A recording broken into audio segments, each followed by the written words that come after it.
સૌ વાલા મિત્રોને મારા જય સિયારામ. હું દુષ્યંત પાઠક શ્રી હનુમાનજી દાદાની અસીમ કૃપાથી એક નવા વિડીયો સાથે આપની સેવામાં ઉપલબ્ધ છું. તો વાલા મિત્રો, આજનો ઉપાય આ વિષયની અંદર તારીખ છે 27મી જૂન 2026, વાર છે શનિવાર. જો પંચાંગની વાત કરું તો જ્યેષ્ઠ મહિનો ચાલી રહ્યો છે, એમાં પણ શુક્લ પક્ષ ચાલી રહ્યો છે, અનુરાધા નક્ષત્ર છે અને અનુરાધા નક્ષત્રની સાથે વૃશ્ચિક રાશિનો ચંદ્ર, મિથુન રાશિનો સૂર્ય છે. અશુભ સમયની જો વાત કરું તો રાહુકાળ સવારે 9:07 10:49 સુધી છે અને યમઘંટ બપોરે 2:11 3:53 સુધી છે. આ બંને અશુભ સમય કહેવાય. અશુભ સમયની અંદર કોઈ પણ પ્રકારનું શુભ કાર્ય અને શુભ યાત્રા ન થાય. શુભ કાર્ય, શુભ યાત્રા કરવા માટે કોઈ સારું ચોગડિયું, સારું મુહૂર્ત તમારે લેવું જોઈએ. અને તેમાં પણ ઉત્તમ અભિજીત મુહૂર્તનો સમય બપોરે 12:03 થી 12:57 મધ્ય છે. આ સમયની અંદર તમે કોઈ પણ પ્રકારનું શુભ કાર્ય અને શુભ યાત્રાની શરૂઆત કરી શકો. વાત કરીશું આજના ઉપાયની. તો આજના ઉપાયમાં તમે સ્નાન કરવા, નાહવા માટે બેસો ત્યારે નાહવાના પાણીની અંદર 3 ચમચી જેટલી હળદર પધરાવવાની, પાણીમાં મિક્સ કરવાની. તે પાણીથી તમારે નાહવાનું. ચોખ્ખું પાણી ઉમેરી શકાય, સાબુ શેમ્પૂનો ઉપયોગ પણ કરી શકાય. ત્યાર પછી સ્નાન પૂર્ણ થઈ જાય અને તમે કપડાં ધારણ કરી લો, કપડાં પહેરી લો.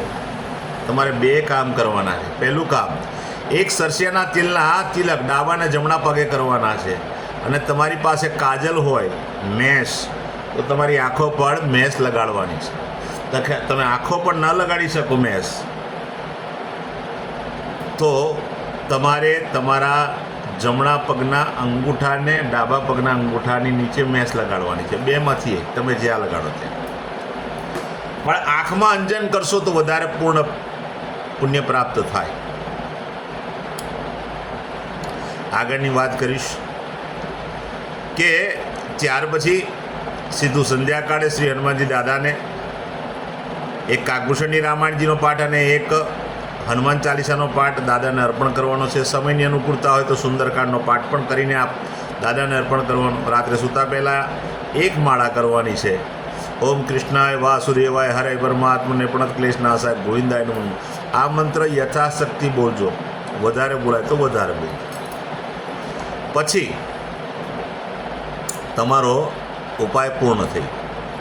જેની જન્મ તારીખ 27મી જૂન 2026 અને શનિવારના દિવસે છે, તેવા બધા જ વાલા મિત્રોને સૌપ્રથમ તો જન્મદિવસની શુભકામના. શ્રી હનુમાનજી દાદા તમારી મનોકામના પૂર્ણ કરે, બલબુદ્ધિ વિદ્યા આપે, તમારું અને તમારા પરિવારનું રક્ષણ કરે. ઉપાયના ભાગરૂપે મેં કહ્યું તે પ્રમાણે સ્નાન, મેં કહ્યું તે પ્રમાણે સરસિયાના તેલના તિલક ડાબા જમણા પગના અંગૂઠાની નીચે કરવાના. આટલું કાર્ય થઈ જાય પછી ગૌશાળાએ જવાનું, ગાયોની પરિક્રમા કરવાની, ગાયોની સેવા કરવાની, ગાયને લીલું ઘાસનું દાન આપવાનું. તમારે ત્યાં ભોજન બન્યું તે ભોજન પણ ગાયોને અર્પણ કરવું. આજના દિવસ નિમિત્તે તમારે ગાયોને દાન જ કરવાનું છે, એટલું નહીં. ત્યાર પછી સંધ્યાકાળે ચણાના લોટમાં બનેલું ફરસાણ નાના નાના બાળકોને, જરૂરિયાતમંદ લોકોને, શ્રમિકોને અને તમે બ્રાહ્મણને પણ આપી શકો, વડીલોને પણ આપી શકો. પ્રાર્થના કરું છું આ દિવસે તમે કોઈ ગરીબ માણસને, કોઈ શ્રમિક માણસને તમે જમાડશો ને તો બહુ પુણ્ય મળશે. તમે જમાડી ના શકો તો આખું સીધું આપી દેજો, તો પણ પુણ્ય પ્રાપ્ત થશે. જેમની મેરેજ એનિવર્સરી 27મી જૂન 2026 શનિવારના દિવસે તે બધા જ વાલા મિત્રો સવારે સ્નાન કરી, વડીલોના ચરણ સ્પર્શ કરી, પોતાની માતાને કોઈને કોઈ ભેટ આપજો, માતાના આશીર્વાદ મેળવજો. ત્યાર પછી ગૌશાળાએ જજો, ગાયોની પરિક્રમા કરજો, ગાયોની સેવા કરજો. ગાયોની પતિ અને પત્ની બંને પરિક્રમા કર્યા પછી એને લીલું ઘાસનું દાન આપજો. તમારે ત્યાં ભોજન બન્યું તે ભોજન પણ ગાયોને અર્પણ કરજો. આટલું કાર્ય થઈ જાય પછી વૃદ્ધાશ્રમમાં, અનાથાશ્રમમાં, વિધવાશ્રમમાં જરૂરિયાતમંદ લોકોને, શ્રમિકોને, બ્રાહ્મણોને તમે આખું સીધું દાળ, ચોખા, ઘઉંનો લોટ, ખાંડ, ગોળ, તેલ, ઘી, શાકભાજી સહિત આપજો. બહુ પુણ્ય પ્રાપ્ત થશે.